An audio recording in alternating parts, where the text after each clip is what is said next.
Assalamualaikum warahmatullahi wabarakatuh. Alhamdulillahirrabbilalamin, bertemu lagi dengan saya Abidatul Hasanah, mahasiswa pasca sarjana Universitas Islam Said Rahmatullah Tulungagung, semester 2, program studi pendidikan agama Islam. Kesempatan kali ini saya akan membahas salah satu model pembelajaran dari banyaknya macam model pembelajaran, yaitu model pembelajaran Contextual Teaching and Learning atau disingkat dengan CTL. Apa sih model pembelajaran CTL itu? Mau tahu? Yuk simak pembahasan berikut ini. Model pembelajaran Contextual Teaching and Learning menurut Mansur Musli adalah suatu konsep belajar yang membantu guru mengaitkan antara materi pembelajaran dengan situasi dunia nyata siswa dan mendorong siswa membuat hubungan antara pengetahuan yang dimilikinya dengan penerapannya dalam kehidupan sehari-hari. Itulah pengertian dari model pembelajaran Contextual Teaching and Learning. Selain pengertian, model pembelajaran CTL juga mempunyai komponen-komponen pendekatan. Yang pertama yaitu konstruktivisme, yang mana model ini merupakan pengembangan dari teori perkembangan kognitif Piaget, yang mana menunjukkan bahwa kecerdasan siswa berubah seiring dengan pertumbuhan anak. Perkembangan kognitif anak bukan hanya tentang memperoleh pengetahuan saja, juga harus mengembangkan dan membangun mental anak tersebut. Komponen yang kedua yaitu inquiry atau menemukan. Menemukan di sini yaitu bagian inti dari kegiatan belajar berbasis kontekstual. Pengetahuan dan keterampilan yang diperoleh siswa diharapkan bukan hasil mengingat seperangkat fakta-fakta saja, tetapi dari menemukan sendiri apa yang diperoleh oleh siswa. Komponen yang ketiga yaitu question atau bertanya. Bertanya ini merupakan strategi utama dalam pembelajaran yang berbasis Contextual Teaching and Learning, yang mana bertanya dipandang sebagai kegiatan guru untuk mendorong, membimbing, dan menilai kemampuan berpikir siswa. Bagi siswa, kegiatan bertanya merupakan bagian penting dalam melaksanakan pembelajaran yang berbasis inquiry ini, yaitu menggali informasi, mengkonfirmasi apa yang sudah diketahui, dan mengarahkan pada aspek yang belum diketahui. Konsep yang nomor 4 yaitu learning community atau masyarakat belajar. Pada konsep ini menyarankan agar hasil pembelajaran diperoleh dari kerjasama dengan orang lain. Hasil belajar diperoleh dari sharing antar teman, antar kelompok, dan antar mereka yang tahu ke mereka yang belum tahu. Dalam pembelajaran CTL ini, guru disarankan selalu melaksanakan pembelajaran dalam kelompok-kelompok belajar. Konsep yang nomor 5 yaitu modeling atau pemodelan. Pemodelan artinya dalam sebuah pembelajaran keterampilan atau pengetahuan tertentu ada model yang biasa ditiru. Misalkan nih, dalam pembelajaran PAI, mata pelajaran fikih. Nah, seorang guru mencontohkan bagaimana cara mengkafani jenazah. Nah, proses dalam mengkafani jenazah ini dinamakan pemodelan dalam suatu pembelajaran. Komponen yang keenam yaitu reflection, refleksi atau umpan balik. Refleksi ini adalah cara berpikir siswa tentang apa yang baru dipelajari atau berpikir ke belakang tentang apa-apa atau sesuatu yang telah mereka lakukan di masa yang lalu. Siswa mengendapkan apa yang baru dipelajari sebagai struktur pengetahuan yang baru yang merupakan pengayaan atau revisi dari pengetahuan sebelumnya. Komponen yang terakhir yaitu authentic assessment atau penilaian nyata. Penilaian ini adalah proses pengumpulan berbagai data yang bisa memberikan gambaran perkembangan belajar siswa. Gambaran perkembangan belajar siswa perlu diketahui oleh guru agar bisa memastikan bahwa siswa mengalami proses pembelajaran. Apabila data yang dikumpulkan oleh guru mengidentifikasi bahwa siswa mengalami kendala dalam belajar, maka guru segera bisa mengambil tindakan yang tepat agar siswa terbebas dari kendala-kendala yang telah dialami.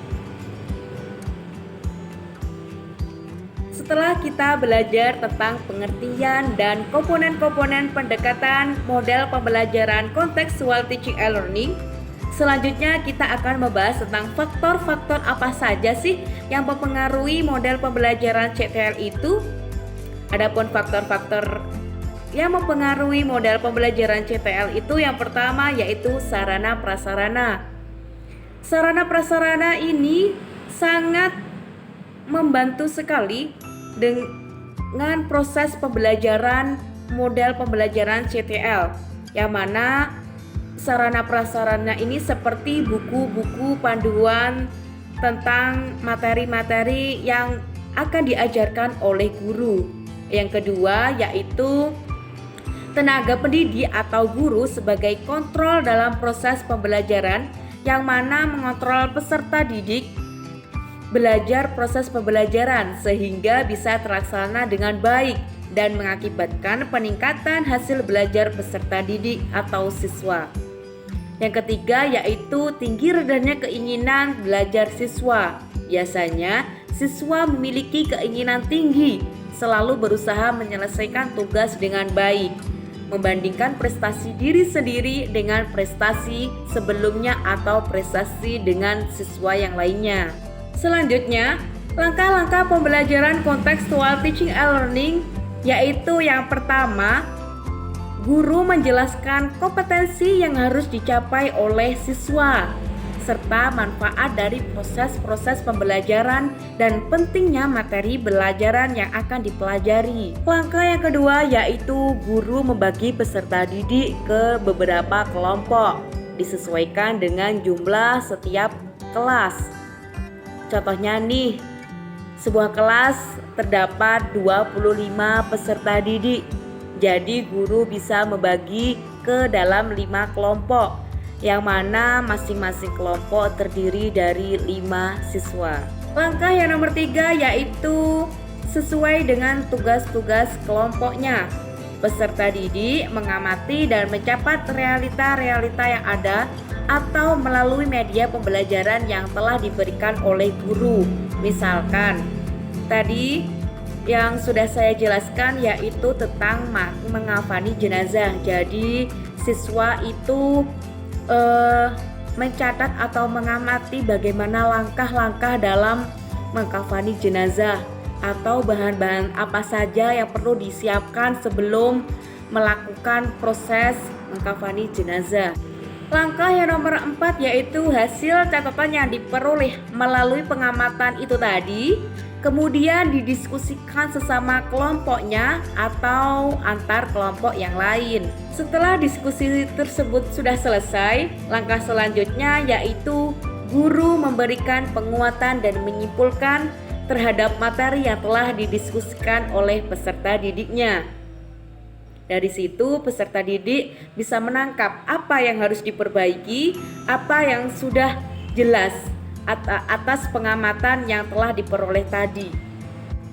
Bahasan selanjutnya yaitu tentang kelebihan dan kekurangan model pembelajaran kontekstual teaching and learning. Adapun kekurangannya yaitu bagi siswa yang tidak dapat mengikuti pembelajaran, tidak mendapatkan pengetahuan dan pengalaman yang sama dengan teman yang lainnya karena siswa tidak mengalaminya sendiri. Yang kedua yaitu perasaan khawatir pada anggota kelompok akan kehilangan karakteristik siswa karena harus menyesuaikan dengan kelompoknya.